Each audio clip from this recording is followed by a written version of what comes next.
Veg ఫ్రైస్‌లో నాకు నచ్చనిది ఏదైనా ఉంది అంటే అది క్యారెట్ ఫ్రై ఒకటి, బీట్రూట్ ఫ్రై ఒకటి. ఎందుకో నాకు అస్సలు నచ్చదు. తియ్యగా అనిపిస్తుందనమాట.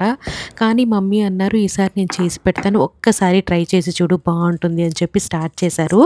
క్యారెట్ ఫ్రై ఎప్పుడు తురిమిన దానికన్నా కూడా ఇలా సన్నగా కట్ చేస్తే బావుంటుందంట. నాకు ఈ ఫ్రై ఎందుకు నచ్చదంటే కుక్ చేసిన తర్వాత కూడా స్వీట్‌నెస్ ఉంటుంది. అందుకే ఇష్టపడను.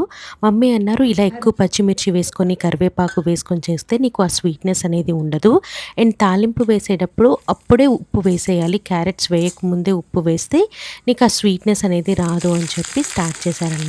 ఇక్కడ మీకు చూపించినవన్నీ వేసేసి, కొద్దిగా పసుపు, కొద్దిగా ఉప్పు వేసి, కట్ చేసిన క్యారెట్ ముక్కలున్నాయి కదా! అవన్నీ వేసేసుకొని సిమ్‌లో పెట్టేసి అవన్నీ మగ్గనివ్వాలనమాట. ఒక 10 మినిట్స్ పడుతుంది. మధ్య మధ్యలో తీసి కదుపుకోవాలి. ఇప్పుడు కొద్దిగా కారం వేస్తున్నాము. ఎక్కువ పచ్చిమిర్చి వేసాం కాబట్టి కారం అనేది తక్కువ వేసుకున్నా సరిపోతుంది. సో, ఇలా కొద్దిగా సేపు ఫ్రై చేసేసిన తర్వాత ఆఫ్ చేయాలి. అండ్ అన్నంలో మమ్మీ కలిపి పెట్టారు. చాలా బావుంది.